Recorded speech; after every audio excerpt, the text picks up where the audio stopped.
Hi, everyone. So I am at the extended stay in Westboro.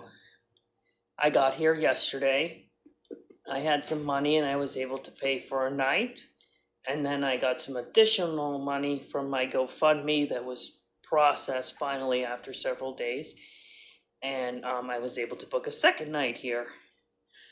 My goal is to be able to stay here the entire weekend and then hopefully find a place in the Boston area to stay long term.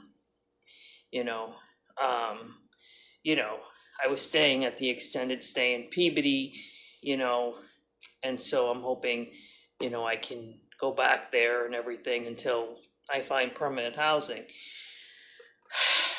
But as of right now, I'm at the extended stay in Westboro, and I have to check out tomorrow. And I'm hoping that's not the case, because being street homeless, as you guys saw in my recap, was extremely dangerous, inhumane, and scary. First, I got stuck at the Chelsea Plaza.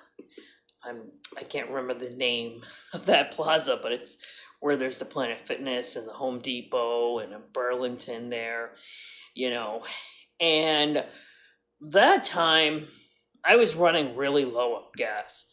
And I said, let me just stay here, because if I keep driving, I could be stuck somewhere else, like in the middle of the road.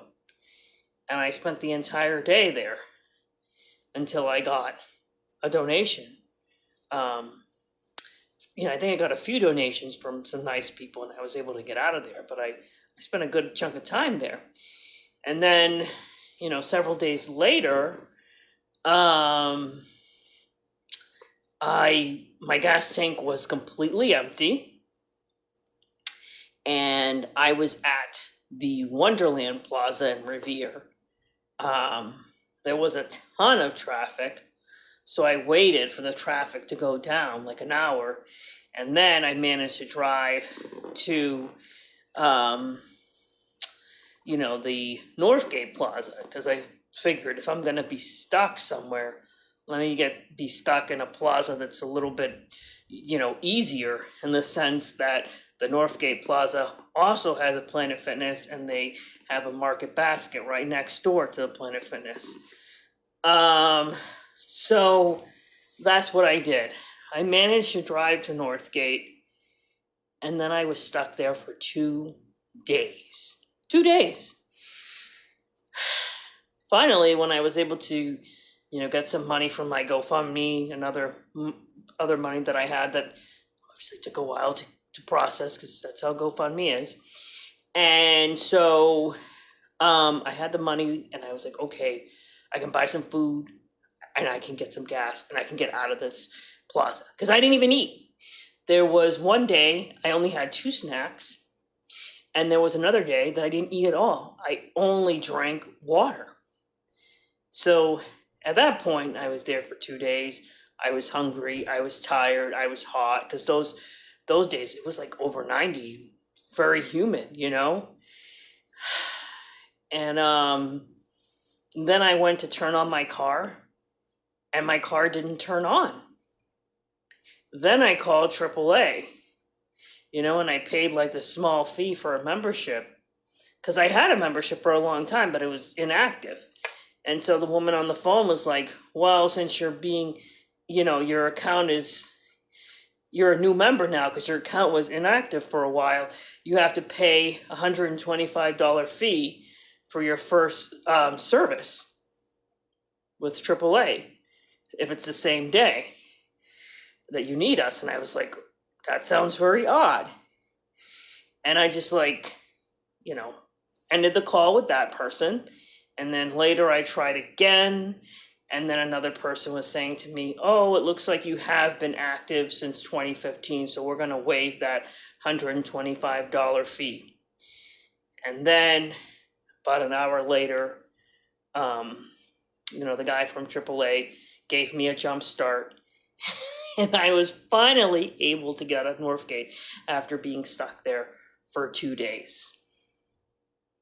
Thank God for Planet Fitnesses, that they're a safe place where I've been able to hang out in the nighttime, and public libraries. Thank God for the public libraries. I've been able to hang out at the public libraries during the day, and the Market Basket cafes. I've been able to eat my meals there. So those have all been very helpful, when I was street homeless. And I've been homeless since March. March 26th was when I was thrown out of my apartment. I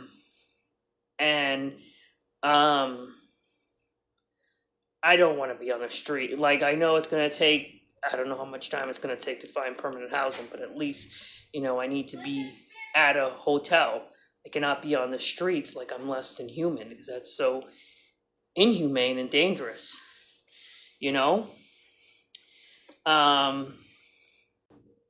But yeah, I kind of lost my train of thought. I have been homeless since March, and I don't want to be street homeless. I want to, at the very least, be at a hotel, which I managed to secure, to stay at two extended stays in the total of three months, 2 months in Saugus and 3 weeks in Peabody. And, so I'm hoping that my unemployment check comes in, because right now it's just pending, and I really do need that money. So I'm waiting for the unemployment to kick in. But in the meantime, I'm really asking people for donations so that I can stay, at a hotel. And since I've been staying at the extended stays, for about 3 months now, I do get really good deals. So, donations go a long way,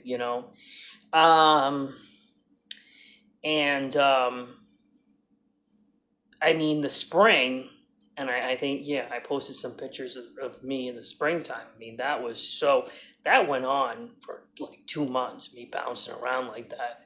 That was the most difficult time in my life. And I said to myself, I swear, I never want to go through something like this. And then the last week, it's been similar to the spring. Not as bad, because I've been prepared, and I've been smarter, and I've been recording my traffic videos. And I have been recording traffic videos for more than 2 months now to avoid being in this situation.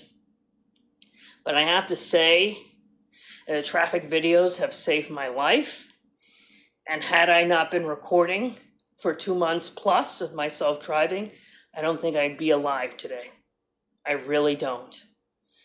So I am going to continue, recording myself when I'm driving for my safety until I find permanent housing.